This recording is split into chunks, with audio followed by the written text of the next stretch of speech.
Cauliflower குழந்தைகள்ல இருந்து பெரியவங்க வரைக்கும் ரொம்ப விரும்பி சாப்பிடக்கூடிய ஒரு விதமான பூ. இந்த காலிஃப்ளவர் சமையல்ல பெண்களுடைய உயிரே போகக்கூடிய மிகப்பெரிய ஆபத்து இருக்குன்னு சொன்னா உங்களால நம்ப முடியுமா? வேற வழியே இல்லை, நம்பிதான் ஆகணும்.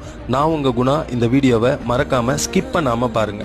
ஃப்ரெஷ்ஷான காலிஃப்ளவர் வேணும்னு சொல்லிட்டு மார்க்கெட்டுக்கு போன உங்க அம்மாவோ மனைவியோ காலிஃப்ளவரோட தோல் எடுக்காமையே வாங்கிட்டு வந்துடுறாங்க. காலிஃப்ளவர் தரை மட்டத்திலேயே வளரக்கூடிய ஒரு தாவரம். தரை மட்டத்திலேயே வளர்றதுனால பூச்சி, புழு, விஷப்பாம்புகள் இந்த பூக்களின் உள்ளேயே போயிட்டு பதுங்கிக்குது. இது தெரியாம இல்லத்தரசிகள் சமையல் வேலை செய்யும் பொழுது விஷப்பாம்புகள் கடித்து உயிர் சேதம் நடக்க நிறைய வாய்ப்புகள் உள்ளது. காலிஃப்ளவர் எப்ப வாங்கினாலும் நிறைய உப்பு போட்டு ஒரு ஆஃப் பாயில் பண்ணிட்டு அதுக்கப்புறம் சுத்தம் பண்ணுங்க. விஷ பூச்சிகள், பாம்புகள் ஏதாவது இருந்தா ஹீட் தாங்க முடியாம வெளியில வந்துடும். குடும்பத்திற்காக இரவு பகல் பார்க்காமல் சேவை செய்யும் என் அம்மாக்களுக்கும் தங்கைகளுக்கும் இந்த வீடியோவை சமர்ப்பிக்கிறேன்.